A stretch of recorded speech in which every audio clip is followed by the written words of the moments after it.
आदरणीय दर्शकों, आप लोगों का हितोपदेश कथा प्रवाह भाग 3 में एक बार फिर से हार्दिक स्वागत है।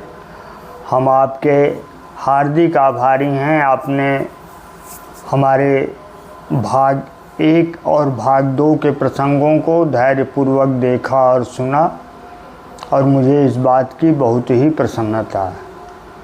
आप लोग सुधी विद्वान हर कथा हर कहानी जानते हैं। हमारा यह कहने का तात्पर्य बिल्कुल नहीं है कि मैं जो सुना रहा हूँ वो आप लोगों को नहीं सुना हुआ है, आप लोगों का नहीं सुना हुआ है। हम मात्र उन ग्रंथों से कुछ निकाल करके आपके मनोरंजन हेतु प्रस्तुत करने का एक प्रयास कर रहे हैं। आगे जैसा आपको समझ में आता हो आपके न्याय के ऊपर निर्भर है। बार बार कहता हूँ, वही इस बार भी दोहराऊँगा कि मेरी कमियाँ मुझे अवगत कराने का अवश्य ही कोशिश कीजिएगा। आगे की कथा में आपका हार्दिक स्वागत है। आपने पिछले भाग में देखा होगा या सुना होगा, कह लीजिए, कि विष्णु शर्मा को महाराज ने अपने बच्चों को सौंप दिया। बच्चों को सौंपने के बाद उनकी विधिवत पूजा की, जैसे एक अतिथि की पूजा होती थी। प्राचीन परंपरा में यह सर्वमान्य है, हर जगह इसका प्रसंग मिलता है। अर्घ्य इत्यादि दे करके उनकी पूजा किया। इसके बाद उनसे यह कहा कि महाराज, अब हम पूरी तरह आश्वस्त हो चुके हैं, अब हम आपके शरण में हैं और आप जो है हमारे बच्चों का मार्गदर्शन कीजिए। मुझे आप पर पूरा विश्वास है और निश्चित तौर पर आप जैसे गुणी व्यक्ति के पास रहने से हमारे बच्चे भी कुछ सीख जाएंगे। विष्णु शर्मा ने तथास्तु कहा। इसके बाद चले आए अपनी कुटी पर। वहाँ उन्होंने कुछ संध्या वंदन इत्यादि किया। फिर रात्रि हो चुकी थी, सब लोग रात्रि में विश्राम किए। फिर सुबह उठने के बाद विष्णु शर्मा ने अपनी दिनचर्या पूरी करने के बाद संध्यादि पूरा किया। इसके बाद आए राजमहल के राजप्रासाद के छत पर। जब चढ़ने लगे तो उनके खड़ाओं की खटखट की आवाज़ सुन करके बच्चे स्तब्ध होकर एक जगह बैठ गए। तो आभास हो ही जाता है कि बच्चे दौड़ रहे थे कहीं, तो क्या हो रहा था उन्होंने पूछ दिया जा करके। तो एक बच्चे ने बताया कि ये 2 लोग मार कर रहे थे, झगड़ा कर रहे थे। तो फिर विष्णु शर्मा ने पूछा कि तुम लोग आपस में क्यों झगड़ रहे थे? आपस में झगड़ना अच्छी बात नहीं है। राजा के लड़के हो, यदि आपस में ही झगड़ा करोगे तो देश क्या संभालोगे तुम लोग। इसलिए अच्छी चीज़ें सीखो और हमेशा ध्यान रखो। विष्णु शर्मा ने एक कहानी उनको सुनाया। यद्यपि यह कथा हितोपदेश में नहीं मिलती है। कहानी उन्होंने सुनाया कि एक ही डाल पर 2 तोते रहते थे। दोनों में बहुत अधिक प्रतिस्पर्धा थी। एक हंतव्यो हंतव्य हंतव्यो हंतव्य यही बोलता था जब बोलता था और एक नास्मिन में नाहम नास्मिन में नाहम यह बोला करता था। एक बार उस राज्य के राजा घूमते हुए उस उपवन में पहुँचे तो उन्होंने देखा कि ये भाई बहुत ही अलग ढंग के ये तोते हैं। उनको अपने लोगों से पकड़वाया और पकड़वा करके मंगवा लिया। मंगवा करके एक खूबसूरत से पिंजड़े में बंद करके राजप्रासाद के मुख्य भवन में लगा दिया और नौकरों को आदेश किया कि इनको भोजन इत्यादि की किसी भी प्रकार की कमी न होने पाए और इनकी सुविधा का पूरा ध्यान तुम लोग रखो ताकि ये तोते अस्वस्थ न हों। कुछ दिन बीत गए तो फिर राजा पहुँचे। उन्होंने राज दरबार में तोतों को मंगवाया पिंजरे सहित और पूछा कि अरे भाई, ये बताओ, तुम लोग एक ही डाल पर रहने वाले और एक ही पक्षी हो, दोनों लोग तोता ही हो, सुख पक्षी ही हो, तो बताओ एक ऐसे बोलता है ना हंतव्यो न हंतव्य, हंतव्यो हंतव्य हंतव्यो हंतव्य, मार डालो पकड़ो मार डालो, इस प्रकार की बात करता है। और एक नास्मिन में ना हम नास्मिन में ना हम, न मैं हूँ न होता हूँ न रहूँगा, न मैं हूँ न होता हूँ न रहूँगा। तो भाई दोनों में क्या अंतर है? क्यों? एक के पास इतना गुण है, वेद वचनों को बोलता है, और एक सेना की भाषा, सैनिकों की भाषा बोलता है। तो ये तुम्हारा गुण है हम कहें कि या इसका दोष कहें? तो जो नास्मि नमे नाहम कह रहा था वो बोला, क्योंकि हंतव्य कहने वाला तोता तो बिल्कुल डर के मारे शांत हो गया। लेकिन जो नास्मि नमे नाहम कह रहा था उसने कहा कि महाराज अहम ऋषीणाम वचनम शृणोमि, अहम ऋषीणाम वचनम शृणोमि, शृणोते सह यवनस्य वक्त्री, नास्य दोषः न च मे गुणोऽयं, संसर्गया दोष गुणा भवन्ति। महाराज मैं तो जब जाता हूँ अपने आहार की खोज में तो मैं ऋषियों के कुटी के पास रहता हूँ, मुझे अच्छा लगता है, और वहाँ साकल्य इत्यादि से बचे हुए अन्न खा करके मेरा उदर भर जाता है। और ये छावनी सेना की जहाँ रहती है वहाँ जाता है, वहाँ इसे पर्याप्त अन्न मिलता है, कुछ पके हुए अन्न भी इसे मिल जाते हैं खाने के लिए, इसलिए इसकी रुचि वहीं है।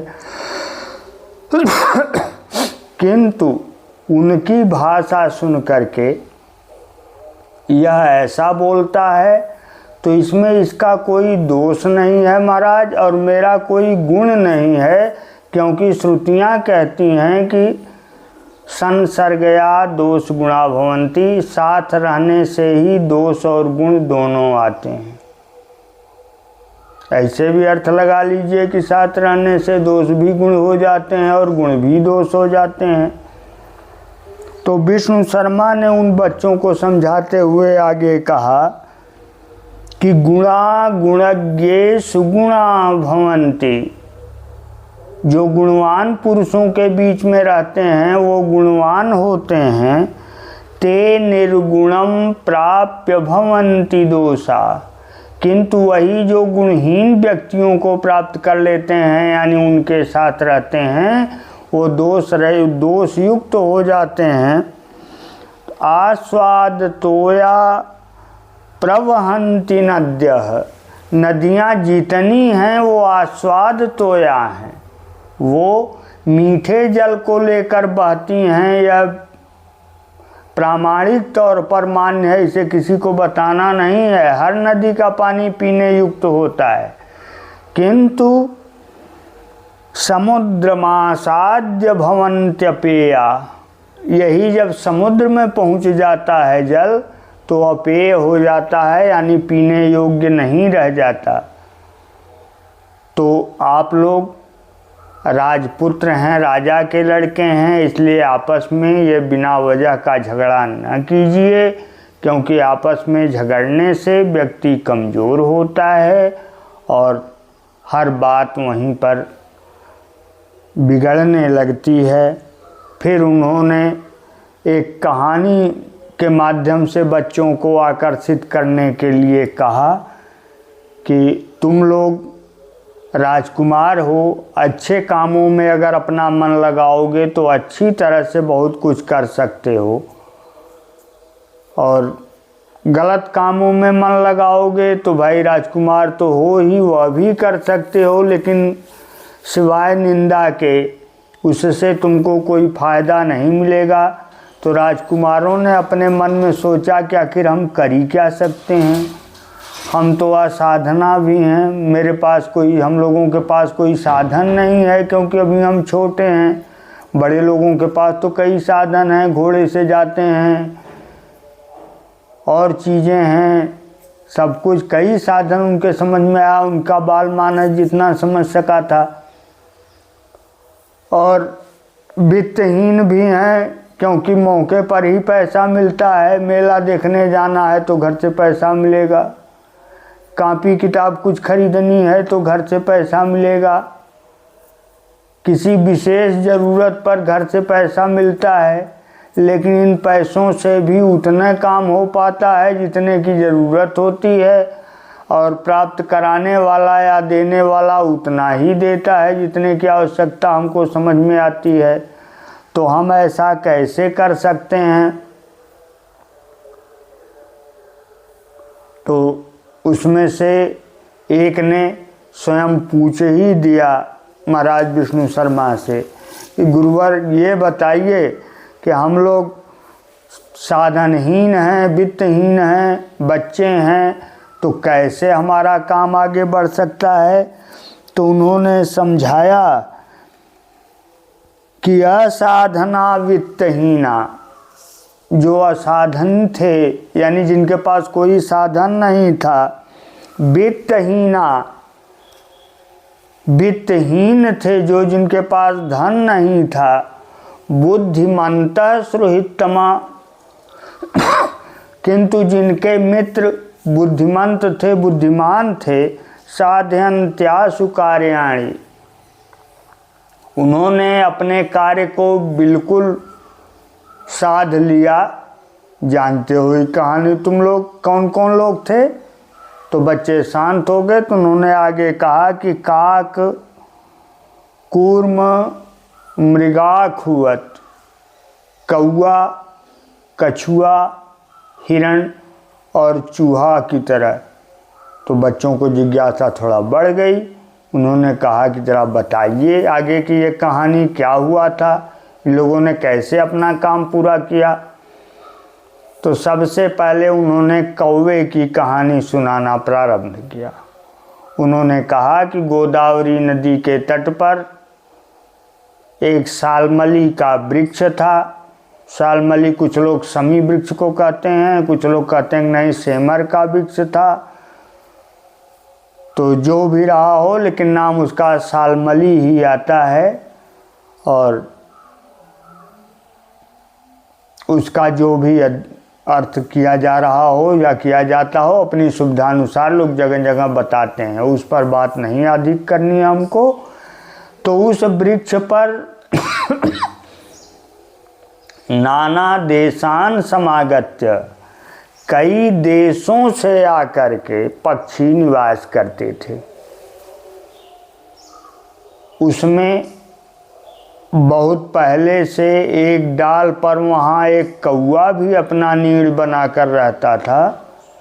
उस कौए का नाम लघुपतनक था। प्रतिदिन पक्षी वहाँ आते थे, आपस में चर्चाएं होती थीं, सब अपना दुख सुख शेयर बांटते थे, अपना दुख सुख सब लोग बांटते थे आपस में। और इसके बाद रात्रि व्यतीत करते थे, सुबह फिर अपने दैनिक कार्यों में जुट जाते थे। कौए ने जब देखा रात, चूँकि कौआ बहुत जल्दी जग जाता है, ये आप लोगों को इसका अनुभव होगा, बहुत ही सुबह बोलता है कौआ पक्षियों में, उतने जल्दी और कोई पक्षी नहीं बोलता। मुर्गे की भी आवाज़ उसके बाद आती है। तो कौआ जो था वो अपने नित्य की आदत के अनुसार वो उठ गया। और जब वो उठा तो उसने देखा कि सुबह हो रही है, चंद्रमा अपने अस्ताचल की ओर जा रहा है, थोड़ा टहलना चाहिए। और ज्यों ही वह वृक्ष की नीचे वाली शाखा पर आया जहाँ से पूरा मैदान दिखाई देता था,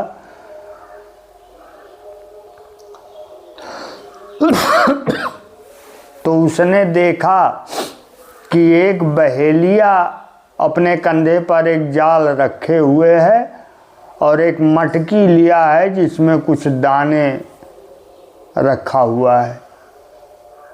कौए ने कहा कि वो आज तो बहुत ही अनिष्ट दर्शन हो गया मुझे सुबह सुबह, क्योंकि पक्षी को वो दिखाई पड़ जाए जो पक्षियों को मारने वाला हो, तो इससे बड़ा अनिष्ट दर्शन और क्या हो सकता है। किंतु कौए ने सोचा कि विद्वान कहते हैं कि संकटकालीन परिस्थितियां और दुख के अवसर ये सबको भाग्य से प्रतिदिन मिलते हैं, किंतु दोनों से बचने का उपाय व्यक्ति करता है। दोनों को अपना करके परेशान होने की बात नहीं सोचता। तो हमें भी देखना चाहिए कि आखिरकार यह कौन व्यक्ति है और क्या करता है। वो उसके पीछे पीछे धीरे धीरे उड़ता हुआ एक पेड़ से दूसरे पेड़ की ओर जागता हुआ उसके पीछे पीछे चला। कुछ दूर जाने पर उसने देखा कि यह बहेलिया जाल बिछा करके उस पर चावलों के दाने बिखेर करके और अपने को एक झाड़ी में छिपा करके बैठ गया। पक्षियों के आने का इंतजार करने लगा। कौआ भी वहीं बगल के वहीं पास के ही एक वृक्ष की डाल पर बैठ गया। वो भी लगा सोचने कि नहीं कुछ होगा तो मैं बोल करके पक्षियों को सावधान करूँगा कि इधर मत आइए भाई, यहाँ खतरा है। किंतु थोड़ी ही देर में चित्रग्रीव अपने परिवार के साथ वहाँ से उड़ते हुए निकले। कौए को दिखाई पड़े। कौआ जब तक कुछ कहता तब तक सुन रहा था कि चित्रग्रीव से अपने साथियों से ही बात हो रही है। तो उसमें एक कबूतर था जो थोड़ा कम उम्र का था, उसकी आयु कम थी, कुछ हद तक वो बच्चा मान लीजिए इस प्रकार का था, केवल उड़ना सीख गया था।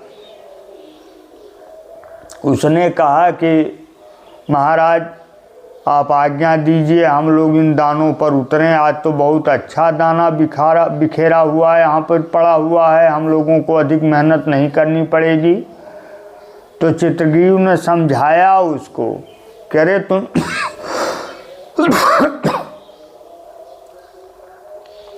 तुम यह नहीं सोचते हो कि ये दाने कहाँ से इस जंगल में आएंगे। यहाँ व्यक्ति का आना असंभव है, वहाँ जंगल में ऐसे दाने कहाँ से आ जाएंगे। तो उसने कहा कि कोई बात नहीं, फिर भी प्रत्यक्ष में तो दिखाई ही दे रहा है। आपको यहाँ बताते चलें और आप जानते भी हैं कि किसी भी वस्तु के लिए तीन ही चीज़ प्रमाण होती है। वह वस्तु है या नहीं है, या जानने पर तीन प्रमाण दिए जा सकते हैं। प्रत्यक्ष यानी उसे दिखा करके बताया जाए कि देखिए है यहाँ पर। अनुमान, उसका अनुमान लगाया जाए कि हर वस्तु वहाँ रखी जाती है, उसके बाद ताला बंद होता है। ताला बंद है तो इसका मतलब हर वस्तु वहाँ पर रखी गई है।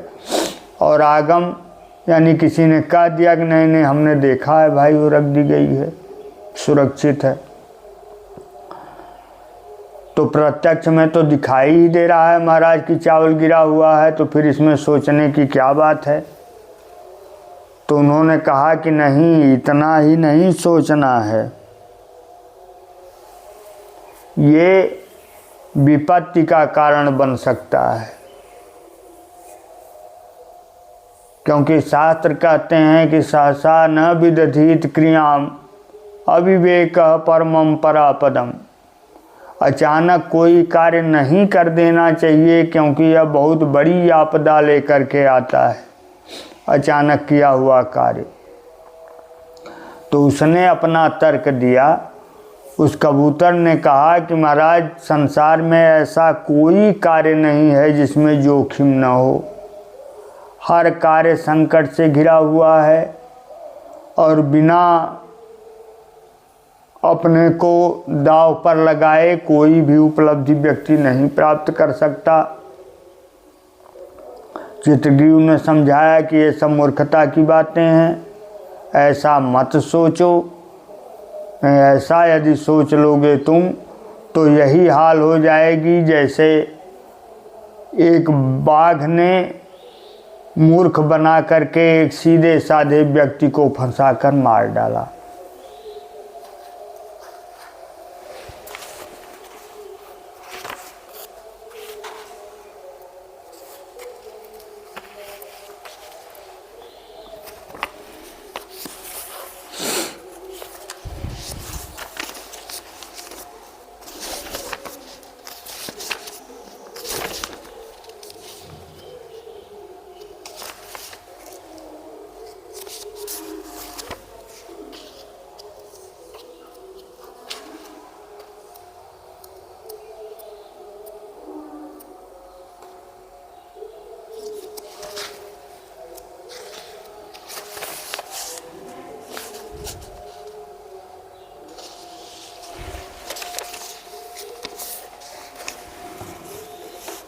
उन्होंने समझाया कि कंकड़स्य तु लोभेन मग्नः पंकेषु दुस्तरे वृद्ध व्याघ्र संप्राप्तः पथिकः स मृतो यथा। जैसे वह पथिक बूढ़े बाघ को के बहकाने में आकर के अपना पूरा जीवन गंवा दिया। तो कबूतरों ने पूछा कि कैसे यह हुआ, बताइए, तब तक तो अभी हम लोग बहुत दूर हैं। तो उन्होंने कहानी सुनाया कि बहुत समय हो गया, एक बार मैं गया था दक्षिण दिशा की ओर। दक्षिण देश में जाने के बाद मैं एक जगह नीड़ बना करके वहीं पेड़ पर बैठा था। उसी के सामने एक सरोवर था, वह वृक्ष सरोवर के किनारे था, कहने का अभिप्राय यह है। और उसमें उस सरोवर में हमने देखा कि एक दिन एक बाघ जो काफ़ी वृद्ध हो चला था, वह आकर के हाथ में कंगन सोने का लेकर के लोगों को दिखा दिखा करके कह रहा था कि मेरे ऊपर दया करिए, यह कंगन आकर के दान में ले लीजिए, क्योंकि मैं दान दूंगा तभी मेरी मुक्ति होगी। मुझे एक साधु ने बताया है कि आपकी मुक्ति तभी हो पाएगी जब आप कोई दान करेंगे, अन्यथा आपकी मुक्ति नहीं हो पाएगी। तो मैंने इस कंगन को दान करने का विचार बनाया है। जो भी चाहे वो आकर के हमसे यह कंगन ले सकता है। सब लोग तो उसकी बात में नहीं आए, चले गए, किंतु एक सीधा साधा पथिक जा रहा था जो निर्धन भी था, उसे लोभ आ गया। और लोभ ही हर दुर्गति का जड़ होता है, ये दुनिया जानती है। वो व्याघ्र से कई प्रश्न किया। बाघ से उसने पूछा कि आखिरकार क्या प्रमाण है कि आपको हम मान लें कि आप हमको नहीं मारेंगे। तो उसने हंसते हुए समझाया कि अरे भाई, धर्म के 8 ही प्रमाण हैं, यज्ञ, हवन, तप, अध्ययन, दान, शील इत्यादि, यही 8 प्रमाण धर्म के हैं। और इनको जो जानता है वो अपने आप ही धार्मिक मान लिया जाता है। मैंने मान लिया कि शुरुआत के 4 जो होते हैं वो केवल दिखाने के लिए भी किए जा सकते हैं। जैसे यज्ञ दिखाने के लिए भी किया जा सकता है, बहुत बड़ा वो हो जाता है, लोगों का नाम बढ़ जाता है। अध्ययन भी व्यक्ति दिखाने के लिए करता है। कभी कभी आप लोग भी यही करते हो कि अभिभावक को देख लिए कि आ गया तो लेकर के किताब बैठ गए, नहीं तो उसके पहले गोली खेल रहे थे। दान भी दिखाने के लिए होता है और उपासना भी कभी कभी दिखाने के लिए होती है। तो ये 4 तो केवल दिखाने के लिए होते हैं, लेकिन बाद के जितने हैं 4, ये दिखाने के लिए नहीं होते। ये व्यक्ति को प्रमाणित करते हैं कि वह धर्मात्मा है, उससे किसी को कोई हानि नहीं है। और इस प्रकार कई तरह की बातें समझाते हुए उस बाघ ने उस पथिक का मन मोह लिया। पथिक सरोवर में जब कूद गया लेने के लिए, तो व्याघ्र ने कहा कि मैं तब तक भगवान का ध्यान करता हूँ जब तक आप आकर के स्नान करके हमसे हमारे पास आकर के हाथ फैलाकर कंगन नहीं मांग लेते। और व्यक्ति ने देखा कि वह सचमुच आँख मूंद लिया है, तो उन्होंने मान लिया कि यह ध्यान में बैठा हुआ है। और जब व्यक्ति उसके पास पहुंचा तो वहाँ दलदल था, उसमें फंस गया और इसके बाद बाघ जो था उसे मार करके खा डाला। क्या इस प्रकार की दुर्गति में फंस जा